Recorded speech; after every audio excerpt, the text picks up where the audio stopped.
Hello everyone. Before we start, make sure to like and subscribe to the channel and leave a comment with where you're from and what time you're watching. That way, YouTube will keep showing you stories just like this one. Now, let's begin. People think fast food jobs are brainless. Flip a burger, take an order, go home. Easy. But there's this strange stretch of time around 2 or 3 in the morning when the whole place feels hollow. The lights buzz, the fryers hum, but outside it's like the world has gone missing. That's why I took the overnight shift at the Burger King on South University. I wasn't looking for a paycheck, I wanted quiet. I was 25, fresh out of a 5-year engagement. No fights, no scandals, just a slow unraveling until I finally left. Living with my cousin Rachel meant constant questions. Have you called him? Are you okay? And I couldn't breathe under that spotlight. The graveyard shift was perfect. No sunlight, no small talk, just me in an empty restaurant. Most nights were the same. Truckers, nurses, drunk college kids. I'd restock, hum along to music, and let the building's low electrical sigh keep me company. That night started no different. Cold wind rattling the glass, fryer oil sharp in the air. I was stacking sauce packets when a voice came through my headset. You should open the back door now. No order, no car, just those words, slow and clear. My stomach dropped. Then came 3 knocks at the back exit. Sharp, deliberate. I told myself it was nothing. Static, maybe a drunk. But the voice hadn't sounded drunk. It was calm. Too calm. I checked the cameras in Jan's office. The alley was empty, grainy and gray. My phone had no signal, though it always did up front. That's when the pounding started. 5 heavy blows against the door, rattling the frame. I grabbed the nearest weapon, a mop handle, and crept closer. Silence. Then the monitor flickered. A man appeared in the alley, tall, wearing hospital scrubs streaked with blood. He dragged something heavy toward the dumpster, dropped it, then looked straight into the camera. His face was pale, hollow, like he knew I was watching. The alarm beeped. The back door was open. I locked myself in the office, pressing my weight against the flimsy knob. Silence, then footsteps. Slow, dragging, inside the kitchen now. His breathing was harsh, close, too close. Then the voice. Phone, keys. My body froze. The same calm voice as before, steady, unnatural. Hands trembling, I pushed my phone and keys under the door. A bloodied hand scooped them up. Seconds later, I heard the front door chime. He'd walked out. I counted to 300 before daring to move. The back door was bent. The deadbolt snapped. Outside, headlights washed over me. A garbage truck. I bolted, screaming until the driver pulled me inside. We called 911. The cops told me he'd escaped from a mental health facility nearby, stabbed a nurse, and vanished. They matched his prints on the counter. He'd been watching me long before I noticed. They found his scrubs by the dumpster, and something else they wouldn't explain. I quit the next morning. No questions from Jan, just a knowing look. Within weeks I moved, got a dull remote job, and started sleeping at night again. Still, some habits don't leave. I never use drive-thrus alone. I double lock every door. My phone stays charged, always with signal. People think horror is shadows in the corner, but real horror is how close danger gets, standing on the other side of a door you thought was locked. He didn't float in like a ghost. He walked in like a man who wanted something, a man who decided I wasn't leaving that night. And in a world that tells women not to overreact, not to be dramatic, stories like mine are reminders. Fear isn't weakness, it's survival. Story No. 2.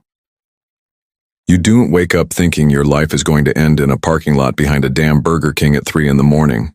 Nobody plans for that. Hell, nobody plans for much. I used to be somebody with steady work, a union card, and health benefits. Drove forklifts at the GM plants when Detroit still had a pulse. I knew the floor, knew the machines, knew the rhythm of a 12-hour shift that left your body sore, but your wallet full enough to feel like you had a place in the world. But loyalty doesn't count when your back seizes up and the layoffs hit. When the pain in your spine makes rolling out of bed feel like hauling steel, No supervisor is going to fight for you. I filed disability after the mornings got so bad I couldn't even tie my boots. Twice denied. Government says I'm still fit to work. Fit for what exactly? Limping across cracked pavement in sub-zero wind for barely above minimum wage. Clutching a heating pad like it's holy scripture. Guess so. That's how I ended up guarding this Burger King on Lavera. One of corporate's little experiments. 24-hour service in dead neighborhoods. The kind of spots where the streetlights stay busted and everyone pretends not to notice. My job was simple. Watch the loading dock, log the trucks, scare off loiterers, keep folks from ripping out copper or stealing fryer oil. I wasn't armed, just a flashlight, a plastic badge, and a panic button clipped to my vest like it was supposed to mean something. Most nights it was me in the back, a couple of bored kids running the counter up front, and maybe a delivery driver rolling in half asleep. Honestly, I didn't mind it. Quiet felt easier than talking these days. I'd sit in the break room with my little space heater buzzing like a tired cricket, sipping gas station coffee that tasted like burnt pennies. 4 black and white security feeds flickered above me. Grainy as hell, but steady enough to catch a shadow if one showed up. It was a dead man's shift in a dead corner of the city, and I'd gotten used to it. That Monday, the cold was the kind that cracks teeth. It didn't just sting. It crawled under your skin and set up shop in your bones. You breathe and wonder if the steam from your mouth is the only proof you're still alive. I remember checking my watch 3 a.m. sharp. I just finished logging a missed delivery window. Cisco was scheduled for 2:30. No-showed like half the time. I was thinking about heating up the leftover chili in my lunchbox when something flickered across the dock cam. Quick, low to the ground. Looked like an animal darting past the dumpster. I leaned in, squinting. No sound, just a blur. I figured raccoon, maybe a stray dog. Not the first time, but then another shape bled into the frame. Taller human just inside the blind spot where the camera fizzled. Hoodie pulled low. Black jeans, face swallowed by the shadows. He wasn't moving, just standing there like he was waiting. My gut went tight, that prickling at the back of the neck you don't argue with. I threw on my vest, grabbed the flashlight, and shoved the door open into the kind of cold that makes your teeth ache. The dock lights were doing that useless flicker, buzzing like flies. "Hey!" I shouted, breath pluming out in front of me. "You're not supposed to be back here." Silence. Nothing but wind scraping the alley. I swept the beam across the containers, stepping slow toward the dumpster. Just empty shadows. My boot crunched ice. And for a second I thought maybe I'd spooked myself into seeing things. Then pain cracked the back of my knee. Sharp, blinding. My leg folded under me and I slammed shoulder first onto the pavement. The air shot out of me, ribs screaming as another blow landed. Hard, fast, a boot digging deep. My chest refused to inflate, every breath clawing at nothing. I rolled, desperate, dragging myself across the frozen ground just in time to see them. 2 more figures flooding in from the alley, all black, faces hidden, moving with a speed that told me they'd done this before. One snatched my vest and ripped the radio clean off my belt. Another dug at my keys. I swung my flashlight wild, metal cracking against an arm, maybe a shoulder.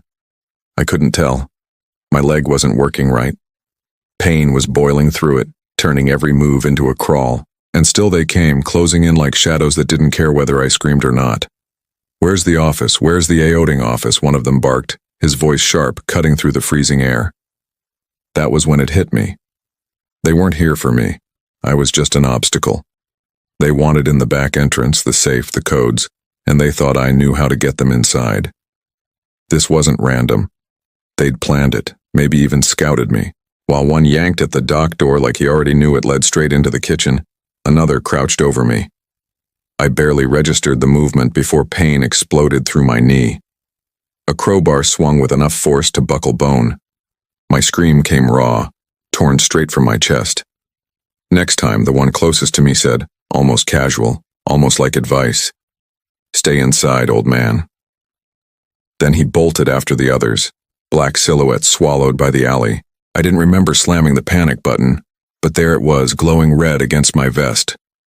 Somewhere, a dispatcher would see it. Somewhere, Help was on the way. I laid there for what felt like hours, lungs working in ragged sips of air. Snow was falling in soft flakes, blurring the world into something unreal. My ribs screamed with each breath. My leg throbbed with every heartbeat. My tongue tasted of blood where I'd bitten through it. I started crawling, hands burning against ice, elbows dragging me inch by inch until the break room door was under my fingers. I pulled myself inside and collapsed against the heater, the buzz of it sounding like salvation.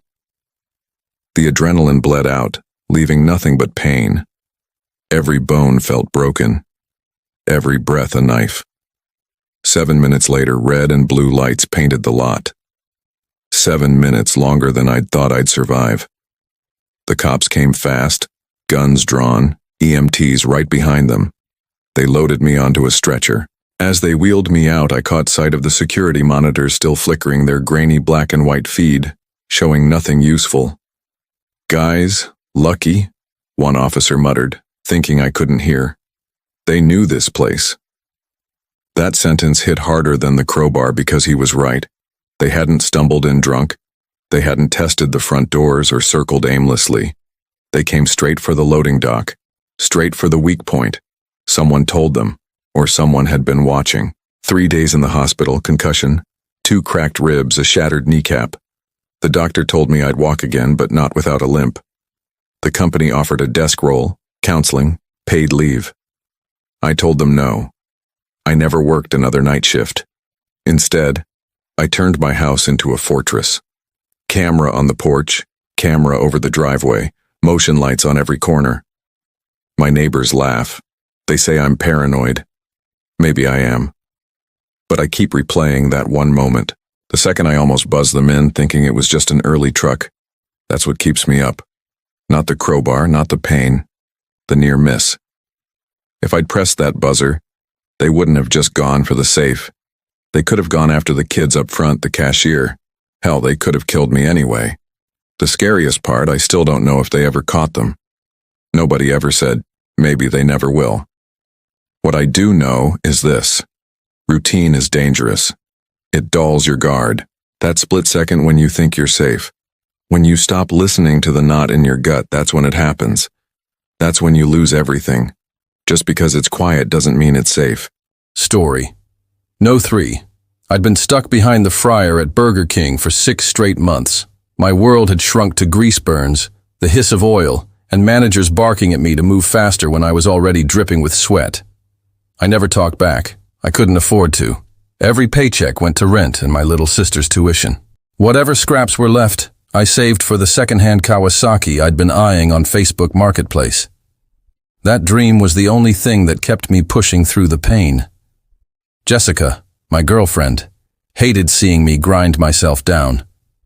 "You need real air," she'd say, smirking as she tapped her nose, like she could wipe the fryer smell off me. Eventually, I listened. We planned a quick camping trip to Carson National Forest, just 2 days. Nothing fancy, just a tent, a fire, and no time clocks. For the first time in months, I felt like life widened back out. Saturday night, we grilled hot dogs by the fire, and I realized I couldn't even remember the last time I'd seen stars without the city haze drowning them. But Sunday came too fast. We packed up early, hoping to beat the traffic and grab dinner on the way back. The fog rolled in around 6, not light, playful fog, thick, heavy, crawling low through the trees like it had a purpose. It muffled everything, even our voices. "High beams," Jessica said, forehead pressed against the window. "That makes it worse," I argued. She shot me that look. We were half teasing, half stubborn when the truck jolted. A pine tree, thick as a telephone pole, lay across the road. I slammed the brakes. The truck fishtailed, then smashed sideways into the log.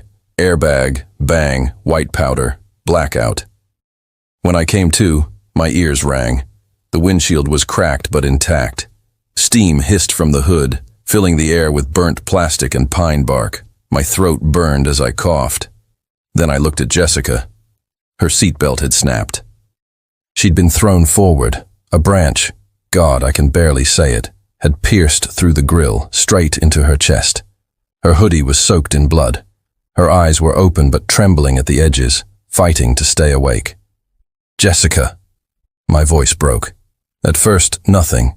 Then a sound, wet, broken, barely human. But it was life. I grabbed my phone, no service, 0 bars. Panic tore through me. I stumbled out, waving it like an idiot into the fog. Nothing, just silence. The truck had tilted into a ditch. I ripped open the glove box, found my old fishing knife and climbed onto the hood. My hands shook so badly I dropped it twice, cursing loud enough to echo into the trees. I sawed at the branch, bark splintering into my palms. Jessica moaned once, then went silent. I didn't know if I was saving her or killing her, but I couldn't stop. Time warped. Minutes or hours, I couldn't tell. My arms were dead, hands blistered, but I kept whispering, "Hold on, Jess. Please, hold on." Then, light. Faint through the fog. A rusted red pickup crawled into view. The driver stepped out. Camo jacket, orange cap, cigarette stuck to his lip, rifle in the gun rack. "You all right?" His voice was rough. "No, she's dying. Please!" I shouted. No hesitation. He pulled a chainsaw from his truck, yanked the cord, and the roar ripped through the silence. "Hold her steady," he yelled. I climbed back inside, pressing Jessica down, my hands slick with her blood. The smell, iron, bark, exhaust, choked me. The chainsaw ripped into the branch, spitting chips across the dash. Finally it cracked and gave way. Together we eased her free. The man wrapped her in a hunting blanket, lifted her like glass, and set her in his truck. "Ranger station. 20 minutes, he said. I held her in the back seat, whispering nonstop, "Stay with me. Please don't go." The rest blurs. Fluorescent lights, beeping monitors. Albuquerque ER. 14 days in a coma. The doctors said the branch tore through her lung, missed her heart by less than an inch, grazed her spine. A miracle she survived, they called it. I didn't feel lucky. I felt hollow. When she finally woke, I was half asleep in a chair. Her fingers twitched against mine. Her eyes opened. She looked at me, really looked, and I broke. I dropped to my knees, pulled out the cheap silver ring I'd been carrying for months, and whispered, "If life tried to take you, it'll have to go through me first." She smiled through the pain. Weeks later, she started therapy. I went back to the fryer. Same grease, same endless hiss. But everything felt different. Every pop of oil sounded like fog splitting on a dark road. Sometimes during a rush, I'd freeze, chest tight, seeing only blood and fog and her limp body in the seatbelt. I carry a trauma kit in my backpack now. Maybe paranoid, but I can't be helpless again. Jessica walks slowly, carefully. She jokes that the scar makes her half forest. She laughs, but I see the pain in her steps. We don't talk about that night. But whenever fog creeps over the road, I take her hand and squeeze it. She squeezes back. Disaster doesn't knock. It shatters the windshield. The test isn't whether you're ready. It's whether you respond. And if you love someone, don't wait. One moment, one choice can redraw your whole life. Story No. 4. When I was 20, I thought my dad was untouchable. He didn't have stacks of money hidden away like people imagined, but he had a way of making the world treat him like he did. Pressed shirts, polished shoes, and that sharp confidence that made him look like he could walk into a stranger IS house and own the couch. Back in Bentonville, Arkansas, everyone knew him as the import-export guy. That was the polite phrase. In truth, he dealt in antiques and restoration projects. He spoke of it like a holy mission, as if every cracked table leg he fixed was a contribution to history itself. I believed him. I worshipped him. That summer, I was just a kid working the counter at Burger King, juggling night classes at community college. My life was nothing but grease burns, homework, and paychecks barely enough to keep my used Corolla alive. One Friday night, during the lull between dinner and the late-night crowd, Dad pushed through the doors. He didn't look like himself. His shirt was uneven, his face drawn tight. He didn't even glance at the menu. "We need to go," he muttered. His eyes darted around the room like someone was following him. Now. Family emergency. 15 minutes later, the car was packed. Mom didn't question him. She just slid into the passenger seat, pale and silent. My little sister, Leia, hugged her backpack like it was keeping her alive. I kept asking questions. "What happened? What kind of emergency?" "Business," he snapped. "Complications in Indiana. I've got to clean it up." That was all he gave me. We drove through the night. Gas station lights flashing across the windshield, vending machine dinners in our laps, silence so thick it rang in my ears. At sunrise, Dad pulled off I-65 into a nowhere town called Edinburgh, Indiana. He parked at a sagging motel behind a strip mall. The neon sign sputtered like it couldn't decide if it was alive or dead. From our window, the red glow of a Burger King across the lot pulsed into the room like a heartbeat. That motel became our hideout. Inside, the air was mildew and smoke, furniture like it belonged in a landfill. Scratchy floral spreads, buzzing lamps you had to unplug to kill. Dad didn't unpack. He paced outside or whispered on the phone.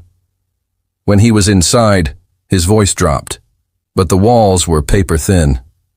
I pretended to scroll music on my phone, earbuds in, volume off. That's how I caught it. "They're already sniffing around," he whispered. "Tell them it's just a franchise invoice. No, the Edinburgh one, the fast food channel. Yeah, move it or shred it." Silence. Then one last word before the line went dead. "Feds." My chest seized. This wasn't about antiques. This wasn't an eccentric hobby. It was real, dangerous, and it could crush us.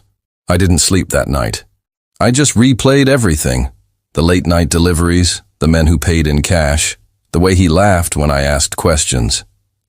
"Don't worry about it, son. Just business." By the weekend, our meals were gas station burritos nuked in dirty microwaves. Every time I looked at the Burger King across the lot, my stomach twisted. Same posters, same soda fountain, same greasy counters as back home. Only it felt wrong, like a copy inside a nightmare. 2 nights later, Dad disappeared. No warning, no goodbye, just gone. Sometime after 3 a.m., he slipped out. By noon, the bed was still cold and his duffel was missing. Mom kept calling, voicemail every time. Leia sobbed into her backpack until her voice broke. I sat there useless, listening to them fall apart. The knock came around 6 that evening. 2 men. One in a DHS windbreaker, badge on his belt. The other, gray suit, face like carved stone, notepad in hand. "Is Robert Calloway here?" Mom froze at the door. "He went out." They exchanged a look that hollowed me out. "Ma'am," the suit said, calm and cold, "we're investigating fraudulent operations involving counterfeit goods, stolen and misrepresented antiquities. Does that sound familiar?" Her silence was answer enough. The questions kept coming. Storage units, business meetings, the restaurant across the lot. We stumbled through half-truths. They left a card and a warning. Don't leave town without checking in. We left anyway. Back to Bentonville, quiet, broken. The fallout came fast. His shop locked and shuttered, government seal on the door, bank accounts frozen, letters in the mail written in legal language sharp enough to bruise.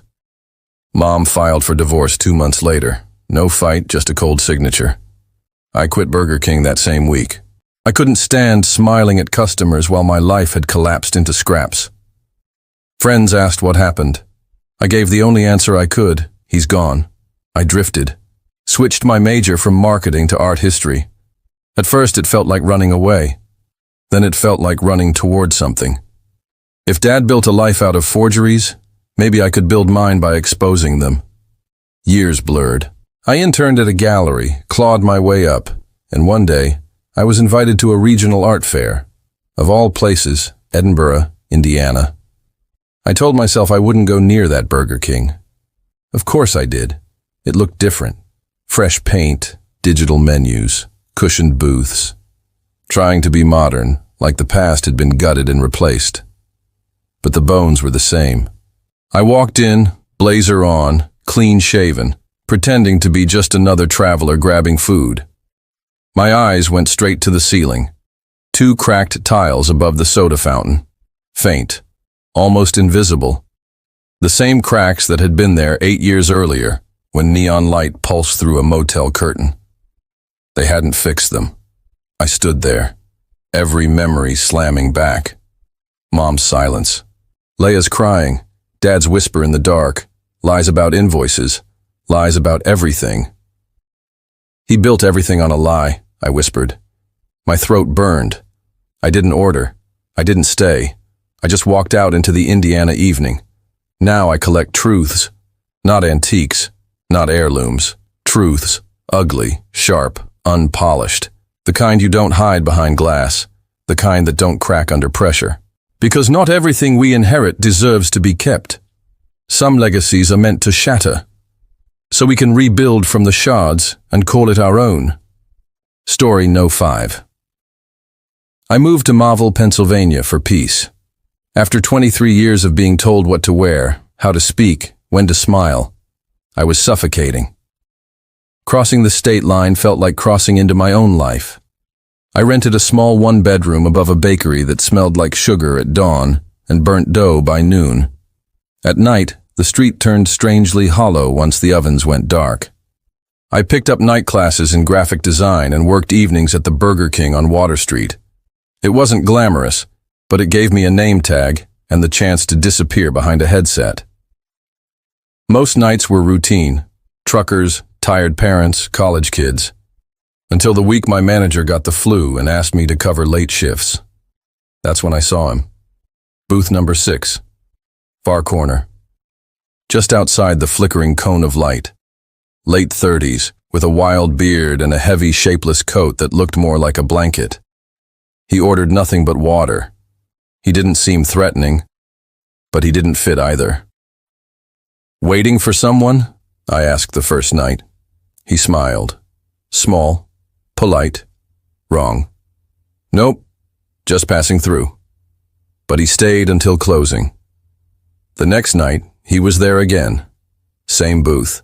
Same glass of water. No phone, no book, no distraction, just watching.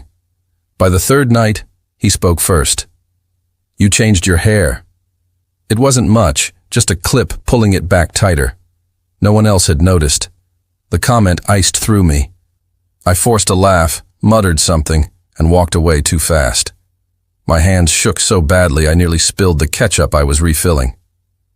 That's when I realized I never saw him come in. Every night, I checked the lot before my shift. Empty. But the moment I turned around with my apron tied, he was there. Booth 6. Waiting. By Thursday, I was on edge. Near closing, I grabbed the mop to clean the women's restroom. I opened the supply closet and froze. His coat was hanging inside. My throat locked. Booth 6 was empty, but the coat was in my building. I turned.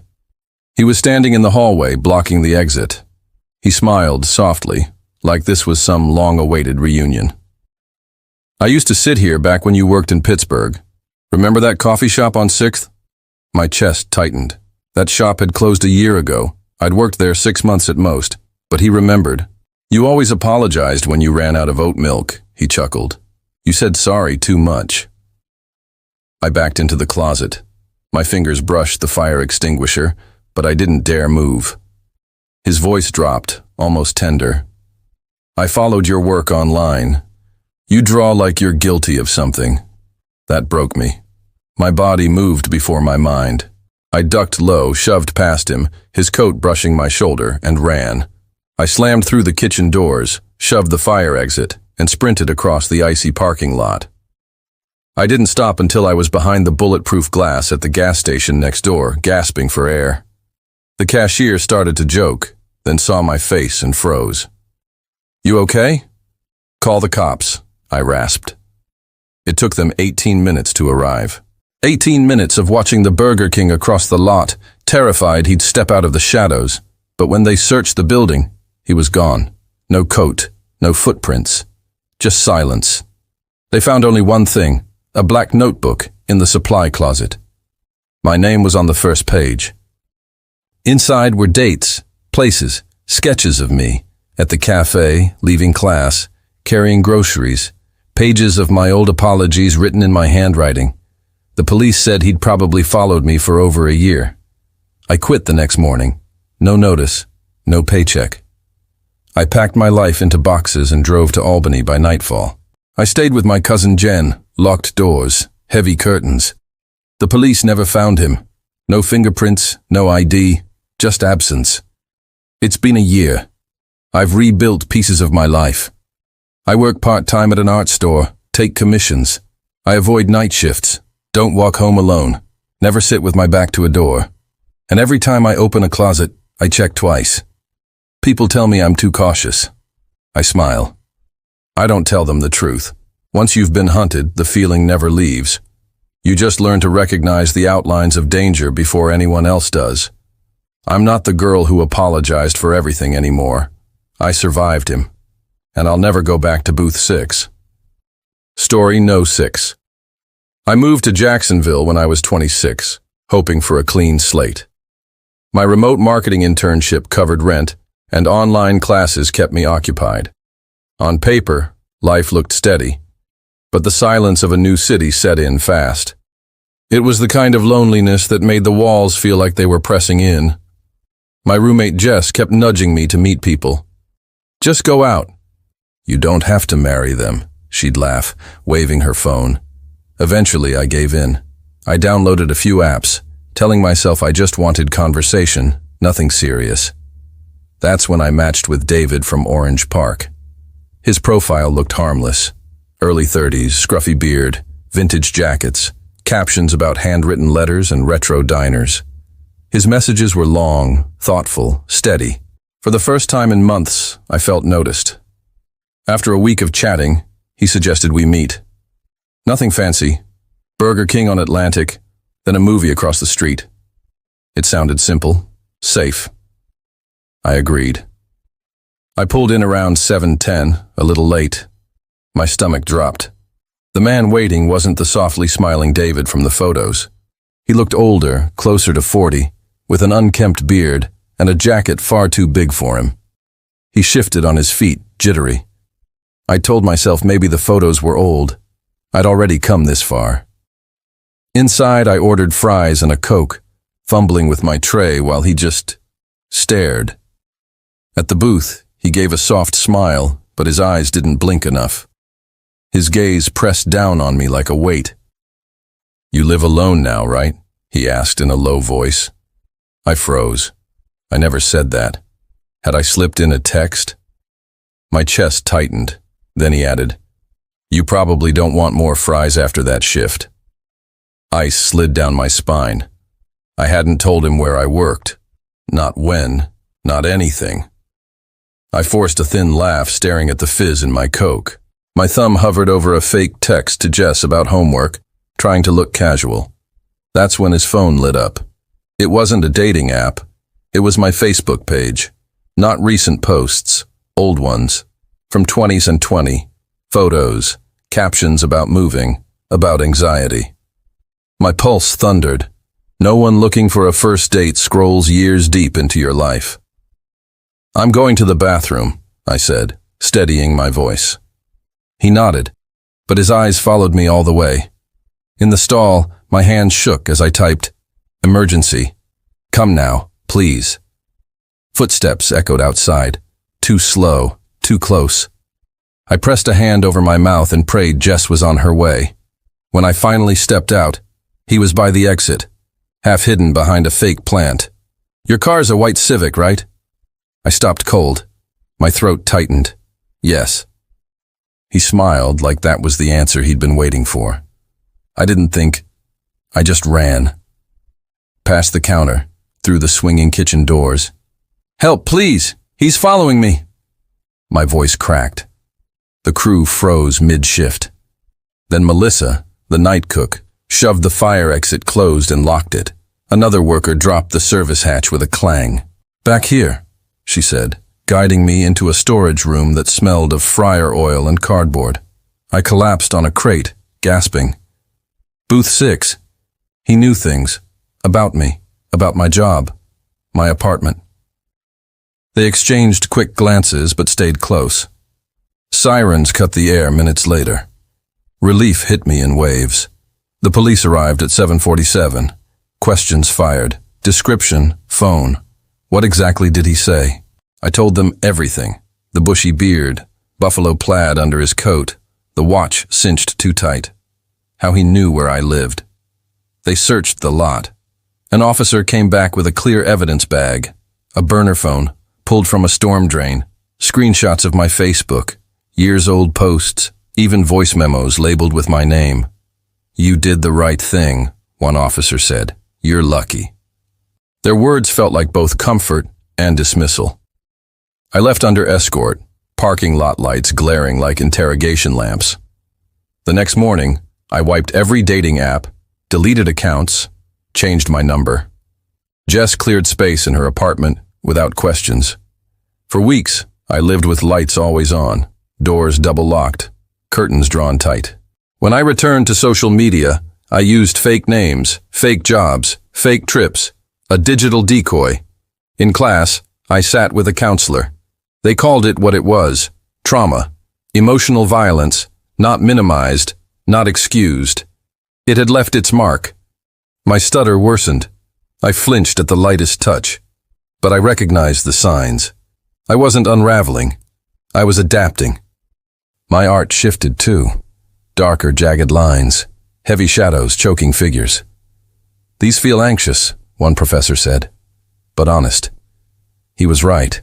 Jess never pushed, but she left quiet gifts, postcards, pens, small reminders of a world that once felt safe. 4 months later, I'm stronger. I sit in coffee shops now, sketchbook open, but I never take the seat by the door. My headlights always angled toward the sidewalk. I still can't sit in a fast food booth alone. Maybe I never will. But I've learned something crucial. Not every soft voice belongs to a gentle person. Terror wears calm tones and kind smiles. The real test isn't cinematic bravery, it's survival. Listening when your gut screams, respecting instincts that save you. Because safety isn't negotiable. Because intuition is truth. Because a warm smile can still hide a predator. And if something feels wrong, it is wrong. I'll never silence that voice again. Story No. 7. They say the holidays either pull you home or push you farther away. For me, it was both. A messy collision of guilt and hope. It was Thursday, December 21st. I had just stumbled out of another night shift at the Burger King on West Florida Avenue in Tampa. My shirt reeked of fryer oil, grease stains tattooed across the pocket. The crooked paper name tag was still pinned above my heart. I hadn't even bothered to take it off. Running on stale caffeine and stubborn routine, I convinced myself a 6-hour overnight drive could fix 3 years of silence between me and my mom. No calls ahead, no warning, just me, a duffel bag, a sack of wrapped gifts, and a shaky idea that maybe showing up on her doorstep unannounced would do what words never could. I tossed everything into my beat-up '09 Civic and pulled onto I-75. Tampa's sodium glow shrank in the rear view, farmland swallowing the city. Around Inesi, I cut over to Route 41 to dodge construction. The world tightened there, trees pressing close, shoulders vanishing, headlights swallowed by a heavier kind of dark. 3 hours in, just as I reached for my phone to change playlists, the dashboard lights flickered. A cough, a stutter, then silence. My Civic coasted to a stop in the middle of nowhere. No houses, no gas stations, just black walls of trees under a starless sky. I called roadside assistance on the last breath of signal. A voice, crackling with static, promised a tow in 40 minutes. Annoying but survivable. Except the cold crept in faster than I expected. The heat drained. My breath hung pale in the cabin. Then the headlights died completely, leaving me adrift in a vacuum of silence. That's when I saw movement in the side mirror. A figure stepped out of the tree line. No flashlight, no car, just walking, slow, deliberate. My hand slammed the lock button. The man didn't wave, didn't call out, didn't even look lost. He simply vanished back into the woods, only to reappear on the passenger side, as if he'd circled behind the trees just to prove he could. And then he came close. Close enough to fog the glass with his breath. His lips barely moved as he whispered, "You still wearing your little crown?" The words cut through me like wire. I knew that voice. 2 months ago, I'd kicked him out of Burger King after he cornered a customer. He hadn't argued, just backed out the door, eyes locked on me like I was prey. And now, here he was. Panic doesn't make you scream. It makes you calculate. Distances, angles, exit routes. I slid into the back seat, curling low, phone shaking in my hand. I typed fast. "Arena guy from BK stalking me. RT41. The message froze unsent. My bar's gone. Outside, he circled, boots crunching, testing door handles one by one. Then came the dull pop of my trunk latch. I buried myself flat across the backseat floor, lungs tight, body pressed between bags. Every sound sharpened, then a laugh, short, sharp, not humor, just acknowledgement. Silence followed, until his voice returned, a whisper against the glass. "Merry Christmas, Tyler." He knew my name. He had been waiting. Tow truck headlights finally carved through the dark orange beams sweeping the trees. By the time I sat up, the road was empty. The man was gone. The driver climbed down, coveralls dusted in frost. "Battery, huh?" he muttered. My voice came out small, rehearsed. "Yeah, just a jump." We rolled into the next town by 1:15 a.m. I paid cash, avoided small talk, and hid in the neon-lit safety of a motel lot, eyes open until morning. The next day, I reached Georgia. Mom smiled, surprised when she opened the door. We talked, but it was shallow. Weather, TV, old neighbors. My mind wasn't there. It was still on Route 41, replaying that whisper, the fogged glass. I cut the visit short, left 2 days early. Back in Tampa, I begged for day shifts. When that failed, I quit. That was the last time I wore the paper crown, the grease-stained shirt. Now I work mornings, study nights, pepper spray in my glove box, phone always charged. I check the back seat every time I drive. I haven't seen him again. Not really. But when my phone buzzes at night, I glance at the window before I answer. What lingers isn't just his face. It's the fact he remembered me, a random shift lead in a cheap hat. I was nothing to me, but not to him. He waited until I was alone, until I was weak. That kind of hate doesn't disappear. It waits. It watches. Some jobs end when you clock out. Others follow you home. Always trust your instincts, because not every threat announces itself. Sometimes the hardest part isn't surviving the night. It's convincing yourself the night is really over. Story No. 8. I was 15 when everything shifted. The kind of shift you can't name until years later, when you look back and realize the moment your life split in two. We lived in Liverpool then, crammed into a 2-bedroom flat above a Burger King on Derby Street. The ceiling rattled with fryer vents, the air was always laced with grease, but it was home. My dad ran a dusty little antique resale shop nearby. It barely kept us afloat, but he wore that street like a badge of honor.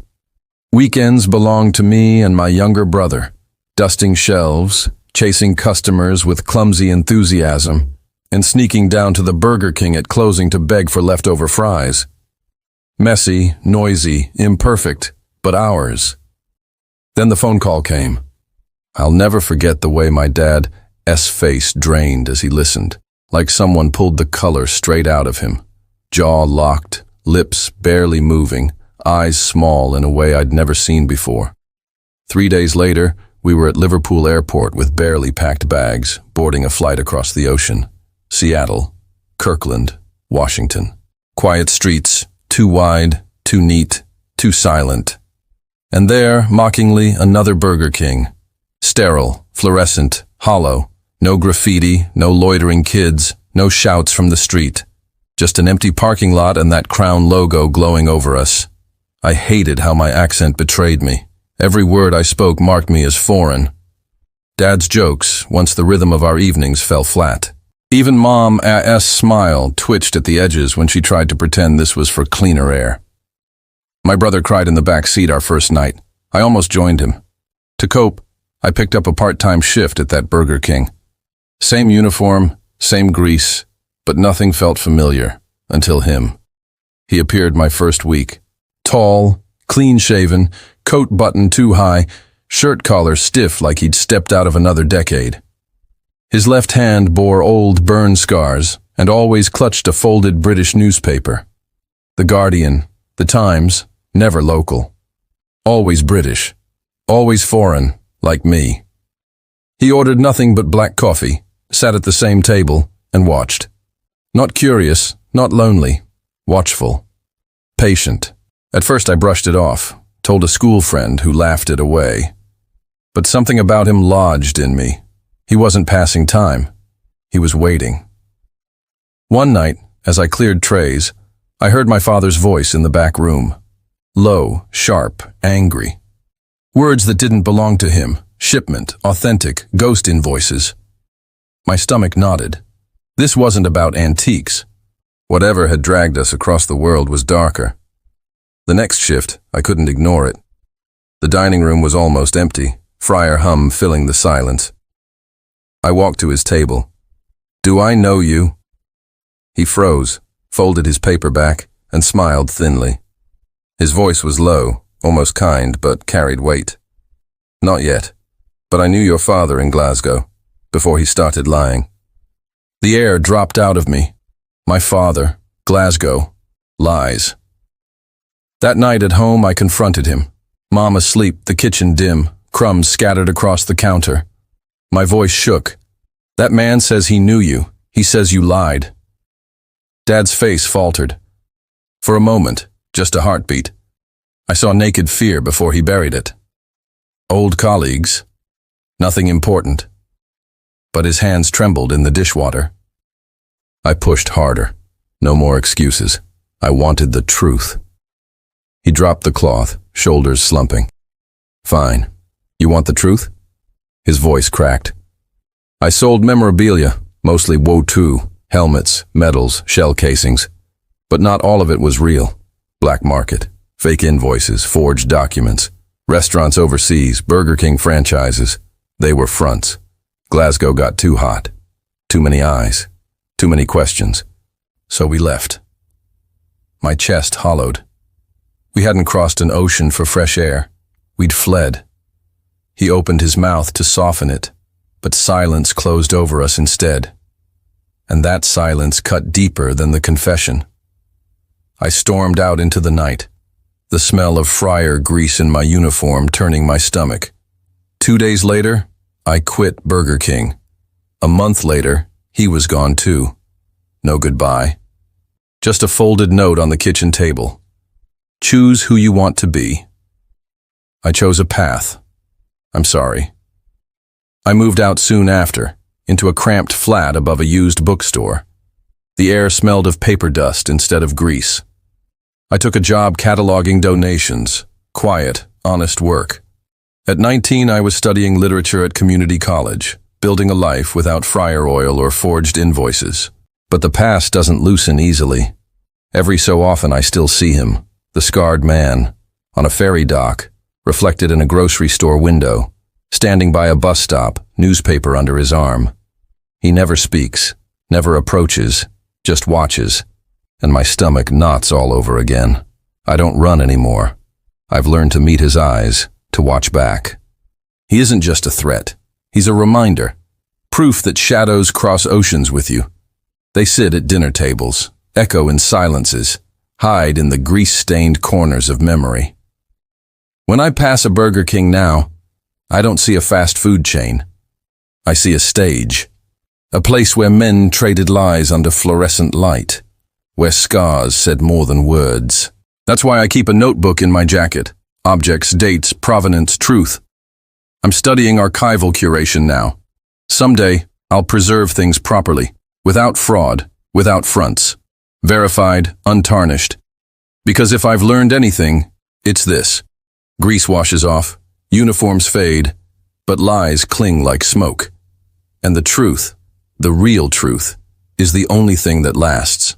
Story No. 9. I moved to Evansville the same way most people do after a breakup, running from the wreckage. College, my relationship, the future I thought I had mapped out. Everything collapsed. I felt like I was drowning, lungs heavy with regret, waiting for the end. My cousin threw me a lifeline. He managed the downtown Burger King and promised me a job and a place to crash. It's not glamorous, he said, but it's cheap, technically free. You'll stay right above the restaurant. No rent, no commute.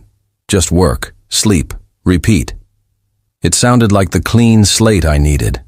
A tiny studio perched on top of a fast food joint. Enough space to exist without disappearing completely. The place had quirks. Wallpaper peeling like old scabs. Windows that whistled when the wind hit just right. A single tile that shrieked every time I stepped on it. But what gnawed at me most was the basement door. Not part of my unit, just an old locked door tucked into the hallway wall. At night, when the world went quiet, I couldn't stop noticing it.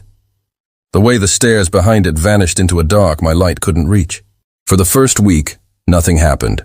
Work, food, sleep, over and over. Boring, almost comforting. On the 6th night, that changed. Around 2 a.m., in that fragile space between sleep and waking, I heard it. A creak. Not in my room, but close. Too close. The kind of sound wood makes when weight presses against it. I told myself it was the wind, or pipes, or the building settling. But the next night, it came again. Louder, closer. The basement stairs, step by step. By the 3rd night, I couldn't take it. I grabbed my phone, flashlight trembling in my hand, and opened the basement door. The air hit me first. Stale, heavy, cold. I descended slowly. My light bounced across cracked walls until it landed on something that made my stomach drop. A rocking chair. Old, wooden, half covered in dust, rocking back and forth, though nothing touched it. I froze, my chest filled with water, ready to sink. That chair hadn't been there when I moved in. The next morning I convinced myself I'd imagined it. Stress, exhaustion. But when I went back down with my phone recording, the chair was there again, this time centered in the room like it had been placed on display. I shoved it into the corner, stacked boxes on top, even left a note on scrap paper. Please don't rock. That night, it rocked anyway. When I touched it again, I noticed scars burned deep into the wood. Not random marks, finger grooves, as if someone with burning hands had gripped it too tightly, only on the right armrest. After that, I stopped sleeping upstairs. I stayed in the Burger King break room, smoked outside, chugged coffee. My coworkers joked I was hearing the fryer whisper secrets. I didn't laugh. And then, one night, the duct tape I'd used to seal the door dangled loose. The door stood cracked open. The chair sat still in the corner, watching. Silence swallowed the room as though it was holding its breath. I typed notes on my phone to stay calm, until I heard a floorboard shift behind me. I didn't turn. I ran. By morning, I knew I was done.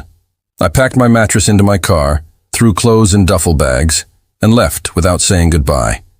It's been 4 months. I rent a 3rd-floor apartment now. No basement, no unlocked doors. I sleep with curtains drawn, hallway lights unplugged. My friends tease me for overreacting. You're safe now, they say. But they don't know what it's like at 2 a.m. They don't know what it feels like to wake up and see a door you swore was locked cracked open. I never caught proof. No photos, no videos.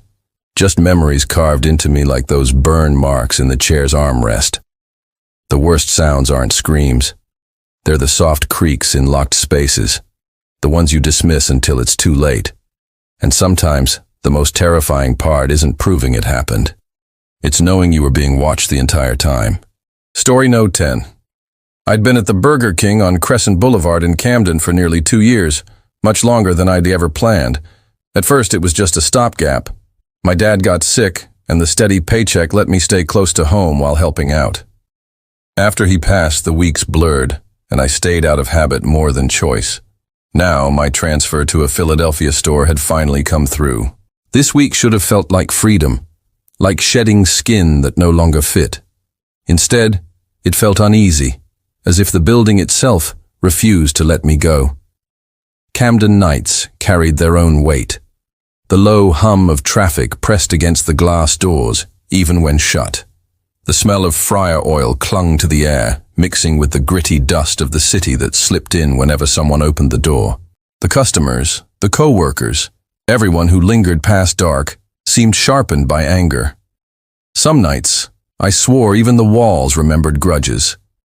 And then there was Robbie. He worked maintenance, wiry, quiet. The kind of man who blended into corners until you suddenly realized he'd been there the whole time. His shift ended an hour before close, but unofficially, he stayed. Every night, without fail, he lingered by the side exit, chain-smoking, his eyes fixed inside as though the glass gave him something to study. He rarely spoke, but his presence carried weight. I told myself I'd gotten used to it. Maybe I just convinced myself of that. Monday was my last Monday shift, though it hadn't been on the schedule. I'd agreed to cover for Trina, the new girl, just 17, timid and shaky at the register. Around 8:30, she whispered that she felt sick, so I told her to head home. Closing alone didn't scare me. I'd done it before. By 9, the counters were wiped, and I was mopping behind the grill when I noticed movement in the corner of my eye. Booth 7, Robbie, still in uniform, off the clock, just sitting. I pulled off my gloves, straightened my apron, and walked over. Normally, I'd ask if he forgot something, keys, wallet, anything. But tonight, my chest felt tight. I forced lightness into my voice. "Hey, Robbie, didn't realize you were still here." He lifted his gaze. Flat, not curious, not friendly, just watching. "Didn't feel like going home yet," he said. His voice was soft, but it carried an edge. "Got time to talk?"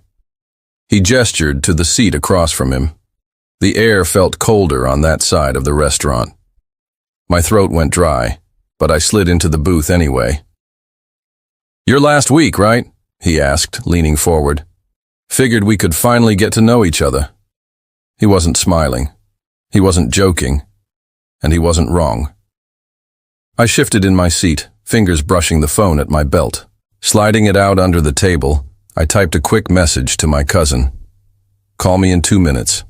Emergency. A fallback plan. If things got weird, Peter would give me an out." Robbie didn't seem to notice, or maybe he didn't care.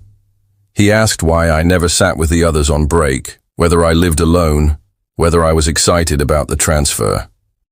His questions sounded casual, but pressed too close, like poking at bruises.